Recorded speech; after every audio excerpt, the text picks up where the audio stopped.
오늘 말씀은 이제 예루살렘에 큰 환란이 믿는 사람들에게 있은 이후에 사도를 제외하고서는 많은 그리스도인들이 자기가 지금까지 살던 그곳 고향, 또 자기가 직장이 있고 또 학교가 있고 또 자기의 모든 삶의 터전이 있었던 그곳을 떠나서 이제 오직 믿음 때문에 믿는 믿음 때문에 자기의 고향을 떠나서 사마리아로 또 유다 지역으로 이렇게 떠났던 말씀이 8장 말씀이었습니다. 그러나 계속해서 예루살렘은 여전히 스데반의 일과 또 그 핍박이 더 강해져서 많은 사람들이 여전히 예수 믿는 사람들을 잡으려고 살기가 등등하고 예수 믿는 사람들을 잡아서 처단을 하겠다라는 마음을 가지고 있는 것이죠. 그런데 예루살렘의 많은 유대인들이 이제 떠났습니다. 이 기간이 얼만큼 되는지 우리가 모르지만 몇 년에 걸쳐서 떠났는지 몇 달에 걸쳐서 떠났는지 많은 예루살렘에 있었던 그리스도인들이 이제 떠나서 사마리아로 또 안디옥 쪽으로 또 이렇게 이스라엘 지경 밖으로 정처 없이 믿음 때문에 떠나가게 됩니다. 여러분, 우리가 믿는 믿음이라고 하는 것은 참으로 예수를 믿으면서 가장 먼저 시작하는 것이 떠나는 거죠. 아브라함도 하나님께서 아브라함아 너는 너의 본토 친척 아비 집을 떠나 내가 내게 지시할 땅으로 가라. 넌 여기서 믿는 것이 아니라 너는 다른 곳에서 참으로 내가 내게 지시할 너의 사명지가 있다. 내가 너에게 지시할 너의 땅이 있다. 우리도 한국을 떠나서 호주로 왔습니다.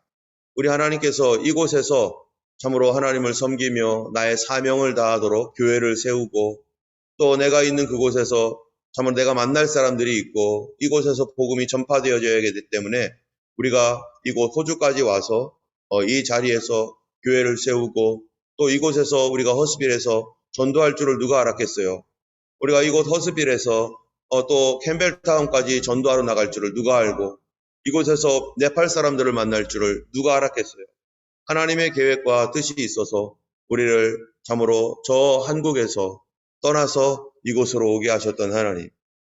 이 많은 그 당시에 초대교회 성도들도 자기의 그 정들었던 고향을 떠나서 이제 자신의 영적 사명지로 왔습니다. 그런 영적 사명지로 갔는데 거기에 어디도 있었냐면 다메섹까지 그리스도인들이 갔다는 거예요. 다메섹이라는 곳은 어디입니까? 시리아의 수도 다마스커스죠. 이 다마스커스라고 하는 그곳까지 예수 믿는 사람들이 거기에서 이제 정착한 사람들이 있는 것입니다. 그리고 그들은 거기서 예수님을 전하고 유대인들에게 복음을 전하고 있는 그런 상황이에요. 그런데 이 소문이 예루살렘까지 들렸습니다. 믿는 유대인들이 거기까지 가가지고 복음을 전하고 있다. 그러니까 이걸 어떻게 하면 좋겠느냐라고 하는 그러한 소문이 들렸기 때문에 그래서 이거에 대하여 이 열심히 특심이었던 사울이 이 제자들에 대하여 주의 제자들에 대하여 여전히 위협과 살기가 등등하여 대제사장에게 가가지고 하는 말이 예루살렘이 아니라 나는 다메섹에 가겠다. 다메섹에 가서 이 개종한 그리스도인들 유대교에서 개종한 유대인들을 내가 잡아가지고 오겠다 할 정도로 굉장히 이 사람이 열심히 특심했던 사람이었습니다. 그래서 1절에 그가 그렇게 제자들에 대하여 위협과 살기가 정말 예수 믿는 사람들에 대하여 그가 지금 분노하고 있는 거예요. 이 나사렛 이단이라고 하면서 분노하고 있는 것입니다. 그런데 그는 말하기를 이 로마서 10장에서 나는 그렇게 하는 것이 옳은 줄 알았다는 거예요. 나는 이렇게 하는 것이 내 하나님께 영광을 돌리고 하나님을 위하는 일인 줄 알았다는 거예요. 그런데 그 하나님의 영광과 하나님의 뜻을 위해서 나는 이렇게 한다는 줄 알았는데 사실은 그가 열심을 내면 낼수록 누구를 박해하는 거가 됩니까? 나사렛 예수님을 보내신 하나님을 박해하는 방향을 잘못 잡았어요. 우리가 어떨 때는 내가 뭔가를 열심히 한다고 하지만 그 내 열심이 오히려 내가 열심히 하면 할수록 힘을 내면 낼수록 하나님의 일을 오히려 망하게 하고 하나님을 슬프게 하는 그런 일들도 있습니다. 왜요? 방향을 잘못 잡은 거예요. 이 사도 바울은 자기의 신념이 있었습니다. 그 신념은요, 종교적인 신념이라고 할 수 있죠. 근데 종교적인 신념과 믿음하고는 좀 다릅니다. 우리가 이 하나님께서 주신 이 믿음, 그것은 이 선물이죠. 그런데 신념이라고 하는 것은 내가 믿을 신념, 생각념자, 내가 믿는 바예요. 내가 믿는 바기 때문에 이거는 어떠한 신학이 자기가 가지고 있는 이 잘못된 신학적 개념일 수도 있는 거죠. 이거를 가지고 이제 그것을 진리처럼 여기고 살아갑니다. 그런데 사실은 그가 어떠한 존재였는지, 어떠한 사람이었는가? 바로 그는 영적 소경이었다는 것이죠. 그것이 사도 바울이 예수님을 만나면서 다메섹 도상에서 예수님 만나면서 자기 눈이 완전히 멀어버리게 되고 그 완전히 멀어버린 이 눈을 통해서 그는 정말 충격에 빠지는 거죠. 그런 캄캄한 가운데서 사도 바울이 누구를 만납니까? 거기서 약 며칠 동안에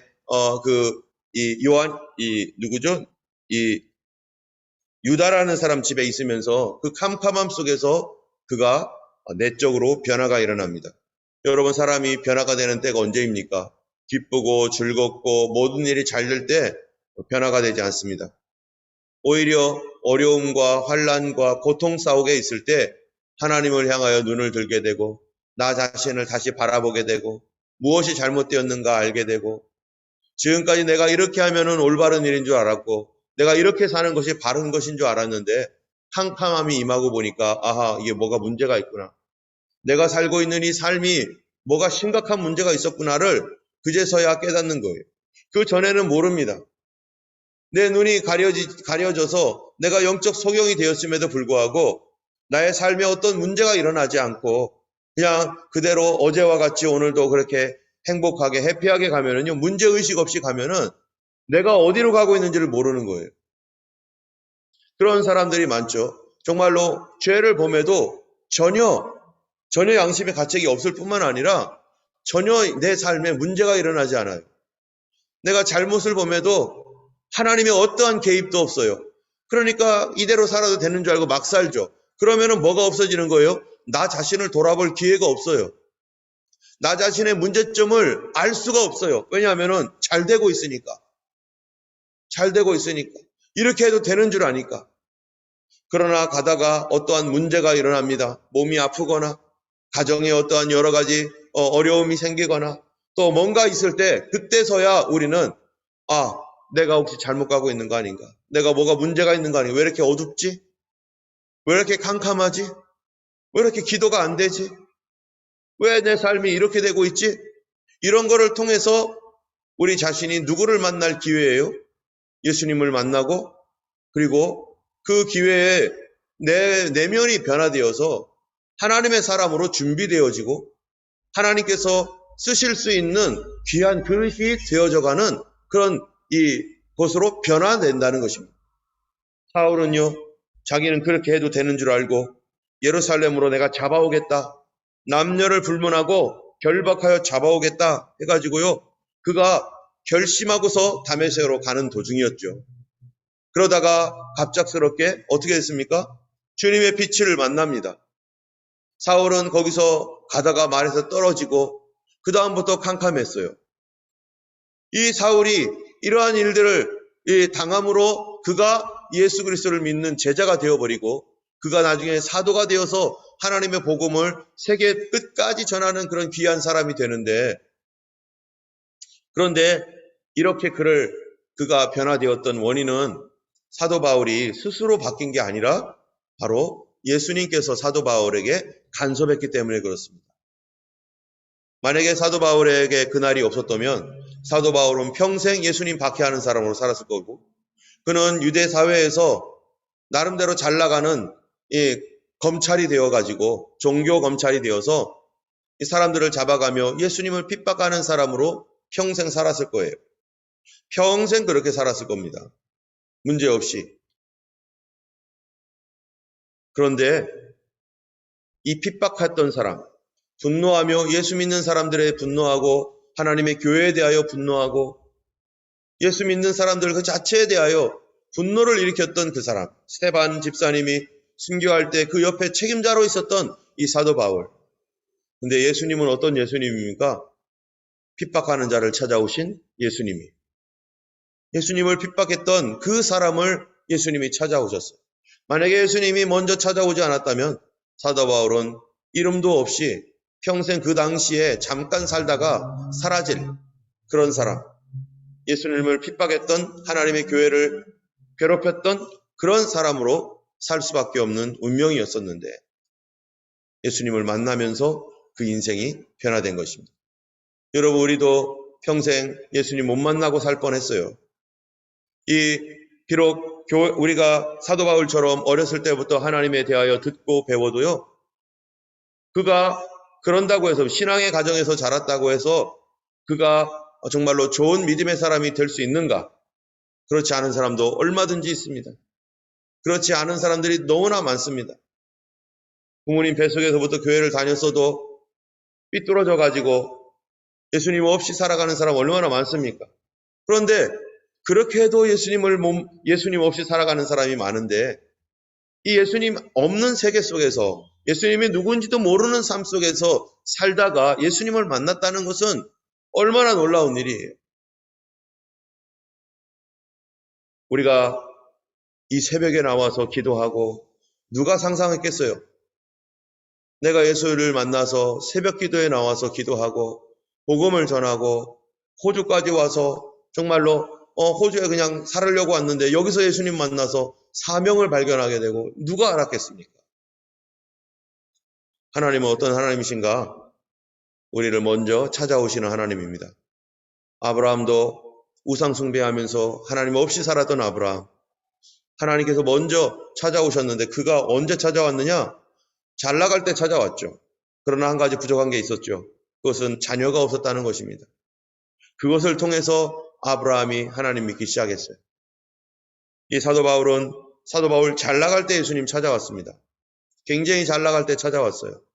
그런데 그거를 통해서 사도 바울은 눈이 멀어버리고 눈이 먼 이 며칠 동안의 이 기간을 통해서 사도 바울은 내적으로 변화를 겪습니다. 이러한 그 캄캄함 속에서 사도 바울이 변화가 되는데요. 예수님께서 그 사도 바울에게 대하여 아나니아라는 그러한 그 당시에 다메섹에 있는 그리스도인에게 사도 바울에 대해서 말하기를 뭐라고 말하냐면은 15절에 이렇게 말합니다.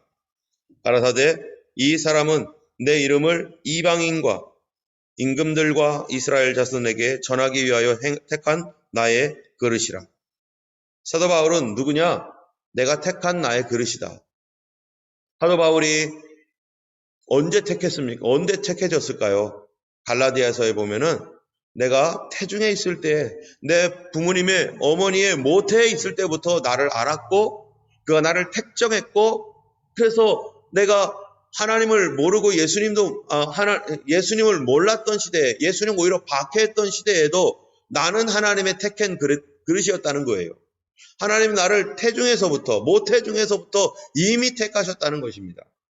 여러분, 이 땅에 많은 사람들이 살아가지만 우리가 예수님을 만났던 것, 예수님을 믿었던 것, 내가 예수님을 알지도 못했고 예수님이 누구인지 관심도 없었을 때 하나님은 나를 이미 택해 놓으셨어요. 하나님의 계획이 하나님께서 즉흥적으로 택한 것이 아니라 나를 이미 모태에서부터 택했다는 것입니다. 우리는 하나님의 택함을 받았어요. 그래서 하나님께서 이끌지 아니하면은 나에게로 올 수 없다 하고 예수님 말씀하신 것처럼 주님께서 나를 택하셔서 하나님께로부터 여러 번 기회를 주셔서 이끌어서 지금 오늘 우리가 여기에 있는 것이죠. 그런데 하나님께서 택하셨을 때 그냥 구원받으라고 택한 것이 아닙니다. 너 구원받아라. 그래서 천국 가야지. 불쌍하다. 이렇게 택한 게 아니에요. 택했을 때 무엇이냐? 거기에 목적이 있는 거예요. 구원받는 것은 그건 당연한 것이고 하나님의 자녀로 택한 그 이유가 뭐냐? 오늘 사울에게 보면은 이 사람은 내 이름을 위하여 택했다. 근데 그 이름이 어떻게 되도록 이방인과 임금들과 이스라엘 자손들에게 전하기 위하여 복음 전파를 위하여 이 사람을 통해서 이방인들에게 복음을 전하고 임금들한테서도 복음을 전하고 이스라엘 자손들에게도 복음을 전하기 위해서 내가 이 사람 택했다. 이 사도 바울의 이 위대한 부르심은 하나님의 택정 가운데 있었던 것처럼 우리 모든 사람이 사도 바울과 같이 똑같은 택함은 아니죠. 그러나 각자마다 하나님의 이 택하심 속에는 뭐가 있는 거예요? 부르심, 콜링이 있는 거예요. 목적이 있어요. 나는 왜 주님이 나를 구원하셨는가? 어떤 사람은 어린이들을 구원하기 위해서, 어떤 사람은 그런 기초가 있었던 사람이 무디 목사님이었잖아요, 무디. 무디는 어린아이들에 대한 어떤 뜨거운 마음을 갖고 어린이 부흥 강사였어요. 그러다가 어린이들이 변화되고 새로워지고 하다 보니까 사람들이요, 이 무디를 어른 예배도 초청하고 거기에서 강사를 세우니까 거기에서도 능력이 나타나서 이 세계적인 복음 전도자가 되었죠. 우리 주님께서 여러 사람을 각자마다 자기의 부르심 따라 택했습니다. 그런데 이 부르심을 따라 택함을 받을 때 어떤 일이 있었는가? 사도 바울은 며칠 동안 캄캄한 가운데 있었습니다. 캄캄함 속에서 그가 인생을 돌아보고 그가 이제는 새로운 사람으로 거기서 변화되어지는 그런 놀라운 일을 겪지만, 그러나 더 중요한 것은 그가 다메섹 도상에서 예수님을 만나고 캄캄하게 눈이 멀어가지고 캄캄한 그 기간 동안에 사실은 그의 택함, 이방인들과 임금들과 이스라엘 자손에게 복음을 전하기 위한 뭐가 준비되는 거예요? 기초가 준비되는 거예요. 그냥 캄캄함 가운데 있다가 이제 예수 믿으러 이제 가야지, 나 이제 구원받았네, 여기서 끝나는 게 아니라 그 안에, 그 캄캄함 안에 그의 사명이 있는 거죠. 무슨 사명입니까? 그래서 사도 바울이요, 저기 사도행전 20장 넘어가면은요, 그 자기 자신에 대해서 26장에 이렇게 말해요.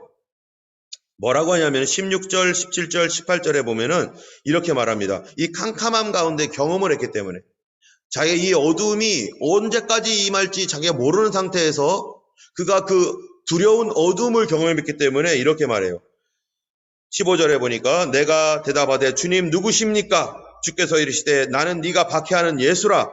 그때 당시를 회고하면서 얘기하는 거죠. 일어나 너의 발로 서라. 내가 내게 나타난 것은 곧 네가 나를 본 일과 장차 내가 너에게 나타날 일에 대하여 일로 종과 증인을 삼으려 함이니, 여기서도 뭐라고 해요? 너를 구원하기 위해서다, 그게 아니라 내가 너를 증인 삼기 위해서.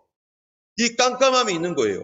이스라엘과 이방 사람들에게 내가 너를 구원하여 그들에게 보내어, 그 다음 말이 뭐라고 했냐면은 그 눈을 뜨게 하여 어두움에서 빛으로, 사단의 권세에서 하나님께로 돌아오게 하고 죄사함과 나를 믿어 거룩하게 된 무리 가운데서 기업을 얻게 하리라 하더이다.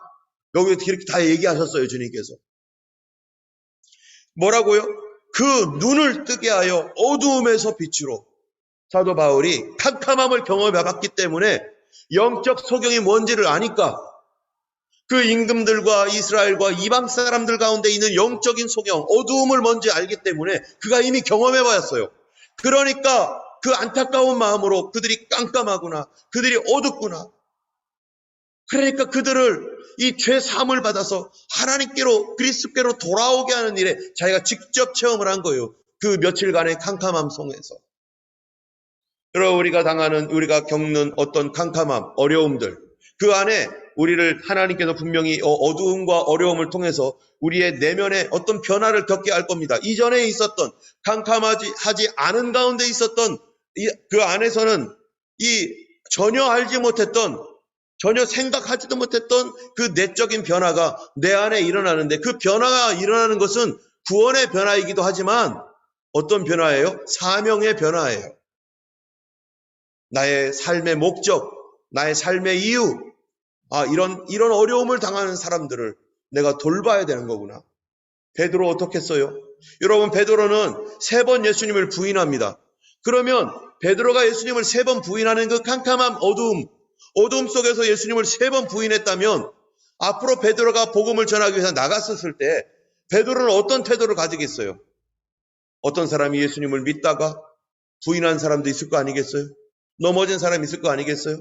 괴로움을 당해서 쓰러져서 절망 가운데 있는 사람이 있지 않겠어요? 그러면은 넘어져 봤던 베드로는 그 사람에게 뭐라고 말하겠어요? 괜찮아, 걱정하지 마. 나도 당신처럼 넘어져 봤어. 그런데 하나님이 나를 이렇게 다시 일으켜 주시고, 나를 형제들을 돌아보게 하시고, 나를 이렇게 하나님이 도와주셨어. 걱정하지 마. 나를 봐, 나를 봐. 나 예수님을 3번 부인했던 사람이야. 하나님 너를 버리지 않아. 하나님 너를 포기하지 않아. 하면서 베드로가 그러지 않겠어요? 그런데 단 한 번도 넘어본 적이 없는 사람은 뭐라고 하겠어요? 아이고, 또 넘어져 왔어? 잘했다. 그것도 못 참고 이러면서 오히려 더 짓밟겠죠. 그런데 캄캄함을 경험해 본 사람, 그 캄캄함이 뭔지를 아는 사람은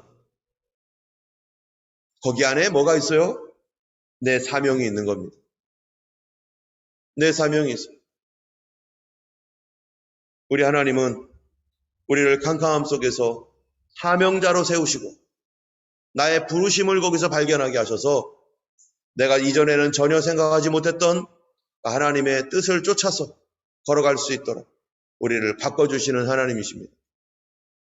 우리의 삶은 몇 번의 변화를 겪을 것이죠. 베드로 같은 경우에 어부로 살다가 예수님 만났죠. 변화가 됐습니다. 또 이 예수님을 따르다가 예수님 3번 부인했습니다. 여기서 변화를 겪습니다. 그리고 예수님 말씀대로 성령을 받으라고 하니까 그 베드로가 성령 받기 위해서 간구했습니다. 또 변화를 또 겪었어요. 그리고 복음을 전하러 나갑니다. 우리 삶에 각 사람마다 인생이 처음부터 지금까지 예수님을 믿었을 때도 몇 번의 변화를 겪어야 돼요. 예수님 처음 만났었을 때의 변화, 내가 죄인이라는 사실을 깨달았을 때의 그 변화와 내가 넘어져서 깨져가지고 3번이나 부인하고, 사도 바울도 그렇죠. 하나님 믿고 그것이 옳다고 생각하며 갔다가 예수 믿는 사람들 손가락질하면서 그렇게 살았던 사람, 예수님 만나면서 한 번 또 변화를 겪고, 그리고 거기서만 끝나는 게 아니에요. 다메섹에 가가지고 복음을 전하고 그러다가 거기서 실패하고 아라비아로 도망가고 거기서 또 변화를 겪고 또 예루살렘에 가고 거기서 사람들에게 거부를 당해서 거기서 또 다소로 가고 다소에서 10년 동안 그런 아무런 잊혀진 사람으로 살고 그러면서 거기서 또 변화를 겪고 하나님께서 또 바나바를 통해서 부르시고 그러면서 그의 새로운 기름 부으심으로 변화를 겪고, 우리는 처음부터 끝까지 똑같은 게 아닙니다. 우리를 변화시키시는 주님, 오늘도 우리 하나님은 살아있는 존재는 변화되게 되어 있습니다. 계속 변합니다. 우리 하나님 우리를 변화시키셔서 우리 육신은 점점 약해지지만 우리의 영혼은 그리스도 안에서 새로운 변화를 겪어가면서 좀 더 성숙해지고 좀 더 하나님의 사람으로 되고 하나님의 능력의 사람이 되어서 하나님 쓰실 수 있는, 하나님 쓰시는 사람. 비록 우리의 삶이 얼만큼 남았는지 우리는 다 알지 수백 년 사는 건 아니니까요. 그러나 하나님이 변화시키시면 내가 수십 년 동안 해도 안 되는 것을 그 변화의 과정을 통해서 하나님은 단기간에도 하나님의 놀라운 역사를 이루시는 것입니다. 우리가 하나님의 변화 안에서 오늘도 주님 하나님 뜻대로 살고, 주님 우리의 어둠을 밝히셔서 참으로 이 어두운 가운데 있는 사람들을 구원할 수 있는 그러한 하나님의 사람, 어두움에서 빛으로 인도할 수 있는 그런 하나님의 사람으로 우리 교회를 사용해 주시고 마지막 때에 주님 오실 길을 예비하고 준비하는 그런 교회 되도록 우리 기도하시면 감사하겠습니다. 함께 기도하겠습니다.